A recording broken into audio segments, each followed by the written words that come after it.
আসসালামু আলাইকুম প্রিয় দর্শক, সমস্ত প্রশংসা মহান আল্লাহ তাআলার।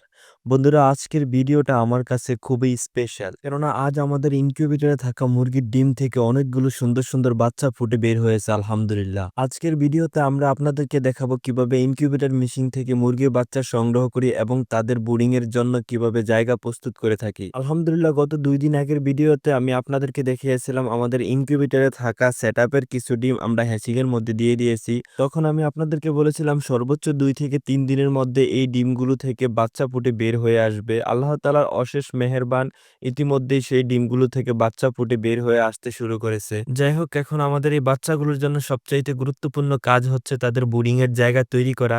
সেজন্য আমরা সিদ্ধান্ত নিয়েছি ইনকিউবেটর মেশিন এর সামনে আমরা ছোট্ট একটা ব্রুডিং এর জায়গা তৈরি করব। আলহামদুলিল্লাহ, যে ভাবনা সেই কাজ। সেজন্য প্রথমে আমি আমাদের ইনকিউবেটরের সামনে ছোট্ট যে জায়গাটা, সেই জায়গাটাকে জীবাণুনাশক দিয়ে খুব ভালো করে পরিষ্কার করে নিচ্ছি, কেননা একদিনের বাচ্চাগুলোর জন্য বায়োসেফটি অনেকটাই গুরুত্বপূর্ণ। সেজন্য আমি জীবাণুনাশক দিয়ে ভালো করে ফ্লোরটাকে পরিষ্কার করে নিয়েছি। যাই হোক, আলহামদুলিল্লাহ, দেখতে দেখতে আমরা ফ্লোরটাকে জীবাণুনাশক দিয়ে ক্লিন করা সম্পূর্ণ করে নিয়েছি। এখন আমাদের যা করতে হবে তা হলো প্লাস্টিকের শীট দিয়ে ছোট্ট একটি গোলাকার জায়গা তৈরি করতে হবে, আর সেখানে কাঠের গুঁড়ি বা ভুসি যাই বলি না কেন আমরা সেগুলো ঢেলে দিতে হবে। আমরা সাধারণত সবসময় মুরগির বাচ্চা ব্রুডিং এর ক্ষেত্রে কাঠের গুঁড়িটাকে ব্যবহার করে থাকি। সেই ক্ষেত্রে আমরা সবসময় চেষ্টা করি কাঠের গুঁড়িটাকে 3 থেকে 4 ইঞ্চি উঁচু করে দেওয়ার জন্য। যাই হোক, আলহামদুলিল্লাহ, দেখতে দেখতে আমরা কাঠের গুঁড়িগুলোকে বৃত্তাকার জায়গার মধ্যে খুব ভালো করে ছড়িয়ে ছিটিয়ে দিয়েছি এবং তার উপরে পেপার বিছিয়ে দিয়েছি, আর সাথে আমরা গ্লুকোজ মিশিয়ে বাচ্চাগুলোর জন্য পানি দিয়েছি। আলহামদুলিল্লাহ, এখন আমাদের সেই ঐতিহাসিক মুহূর্ত যেখান থেকে আমরা বাচ্চাগুলো সংগ্রহ করব।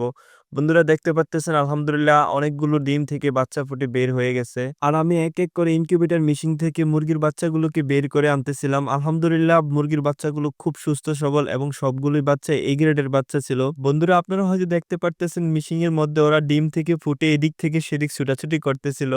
যাই হোক, আলহামদুলিল্লাহ, আল্লাহ তাআলার অশেষ মেহেরবান, অনেকগুলো ডিম থেকে বাচ্চা ফুটে বের হয়ে আসছে। যাই হোক, এখনো কিছু ডিম বাকি আছে। ইনশাআল্লাহ আশা করি আমরা আজকের মধ্যে প্রত্যেকটা ডিম থেকে বাচ্চা ফুটে বের হয়ে আসবে।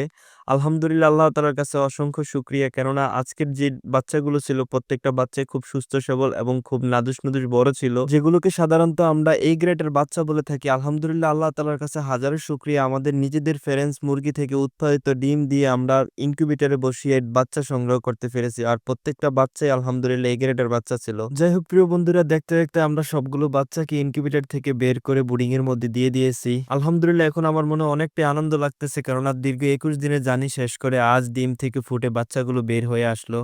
প্রিয় বন্ধুরা, আশা করি আমাদের ভিডিওগুলো আপনাদের কাছে ভালো লাগবে এবং আমাদের ভিডিওগুলো আপনাদের খামারি হয়ে উঠতে কোনো না কোনোভাবে সাহায্য করবে। যাই হোক প্রিয় দর্শক, আজকে এই পর্যন্তই। কথা হবে আগামী ভিডিওতে অন্য কোনো বিষয় নিয়ে। আমাদের জন্য দোয়া করবেন, আল্লাহ তাআলা যেন আমাদের ব্যবসা বারাকা দান করে। আসসালামু আলাইকুম ওয়া রাহমাতুল্লাহ।